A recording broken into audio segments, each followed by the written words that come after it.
That's most certainly not the case in Germany. In fact, look, there's an Up GTI.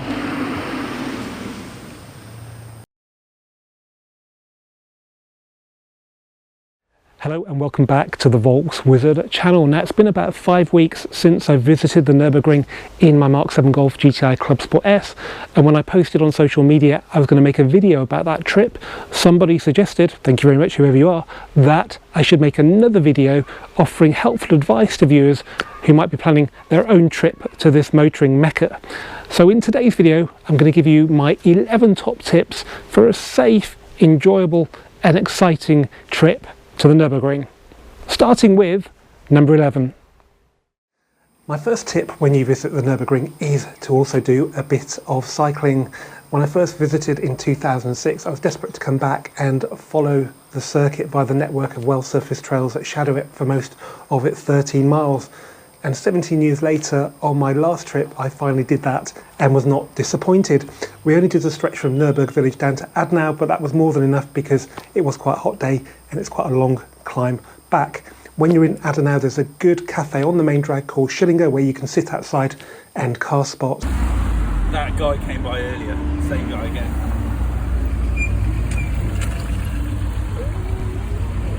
Kia Greta on the back of it. What's it say? Kia Greta. Thunberg.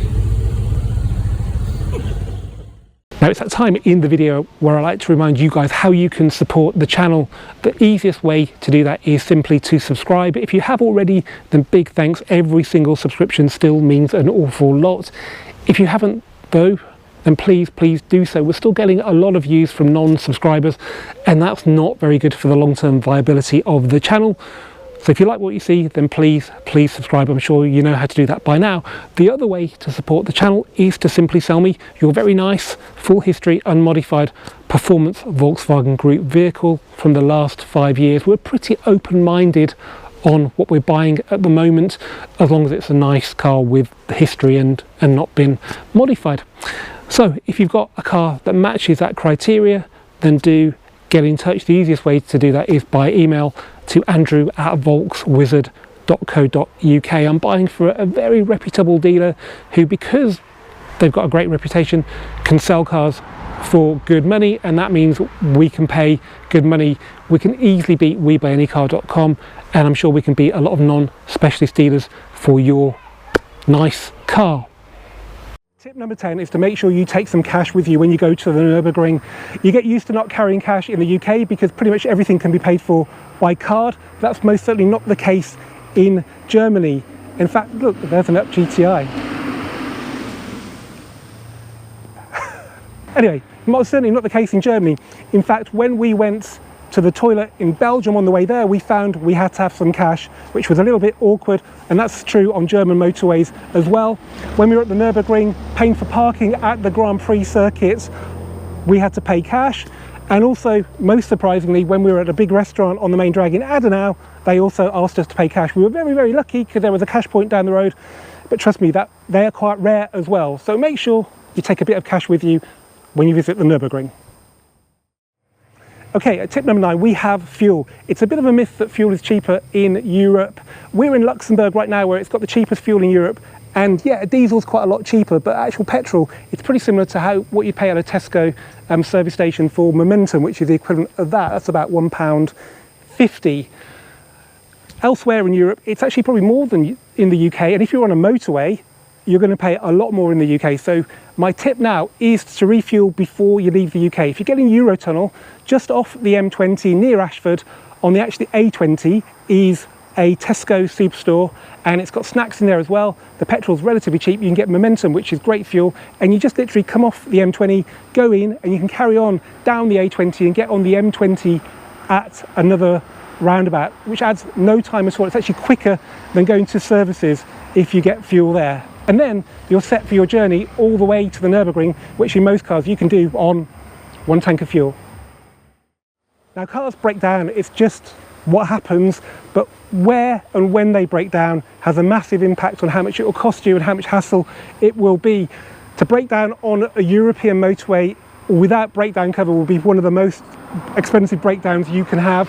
So at tip number 8, my suggestion is to make sure you get some breakdown cover that will cover you on your trip to and from the Nurburgring. It only costs about £30 to £40 for a long weekend or a week, and the cheapest way to find it is on a price comparison website. Okay, on to tip number 7.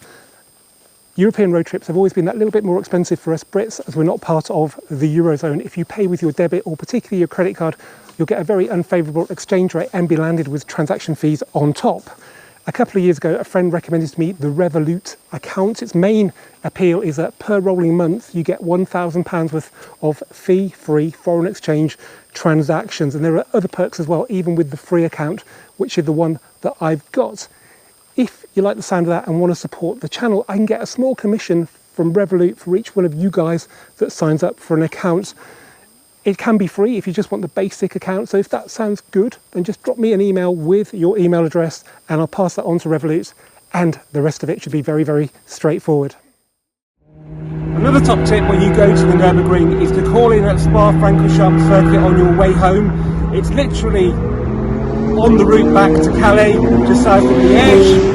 We've just come here, we've walked sort of around the side of the car park, and we're now standing in front of the famous Eau Rouge corner, one of the most iconic corners in the Formula 1 calendar, and we're lucky that there's a really good track day on today, so we're seeing Ferraris, Porsches, Alpines, AMGs, having a whale of a time here. It looks like a lot more fun than Nurburgring, to be perfectly honest.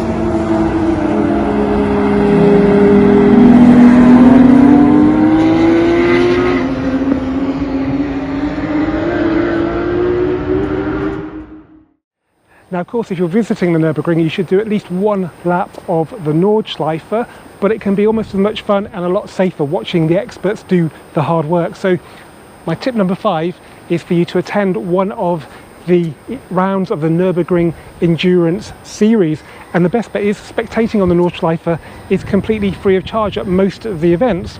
However, the best value comes from spending €20 on a ticket that gets you a grandstand seat, handy if it's raining, access to the pits, and it also gets you onto the grid walk so you can get up close and personal with the cars and drivers like Frank Stippler and Benny Leuchter.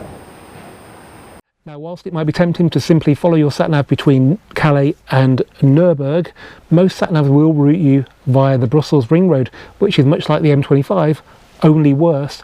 In fact, that whole stretch of the E40 from Ghent through to Liège is really, really prone to traffic jams. So tip number 4 is to take the E42, which starts at Dunkirk, and then it goes on to Lille, Mons, Charleroi and Namur, and then joins the E40 at Liège. Then you might be quite tempted to just sit on the motorway for most of the journey to Nurburgring, but I'd suggest you come off at the Belgian town of Eupen and then go cross country to the German border and onto the towns of Monschau, Schleiden and Blankenheim, because the scenic and sinuous German B roads are the perfect warm-up for driving the Nordschleife. While a lap of the Nurburgring's Nordschleife is on the bucket list of petrol heads all around the world, and quite rightly so, tip number 3 is not to overlook the Nurburgring's Grand Prix circuit located right next door. It's usually used for organised track days and driving experiences as well as races, but every so often it's open for turn up and drive tourist driving, just like the Nordschleife. But with its acres of runoff and relatively forgiving gravel traps, it's a really good place to get to know your car before venturing out on the Nordschleife, where any mistakes can prove a lot more costly. Another tip when you visit the Nurburgring, if you go by Eurotunnel, is to make sure you book the large vehicle coaches. Normally cars will go on the double-decker coaches, which are just as wide externally, but they've got toilets on them, which means the curbs jut out and it's almost impossible to avoid hitting them. And if you've got a low profile tyre on a sporty wheel, you will almost definitely damage that wheel. Those coaches were designed for cars that were from the 1980s, like the Mark II Golf, which is quite a lot narrower than a Mark 7, Mark 8, etc. It can cost a bit more to go in this coach. You just select, like you've got a box on your roof or your towing stuff on the back. I always say I've got something on my roof, which means that they will have to put me in this coach.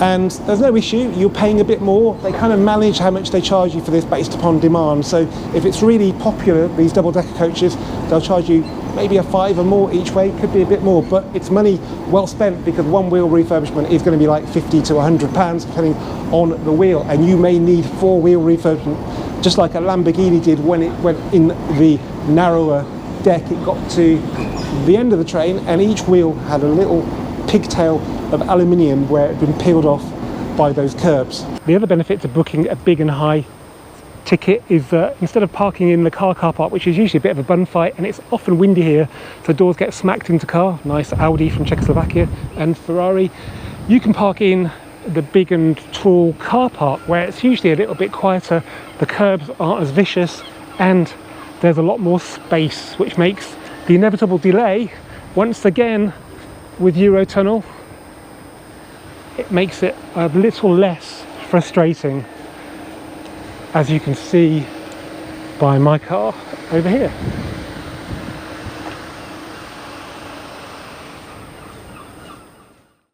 And at number 1, my top tip for visiting the Nurburgring is to make sure you take a ring taxi ride. I've been to the ring over 10 times, but only did a taxi ride on my last trip and wished I'd done it a lot sooner.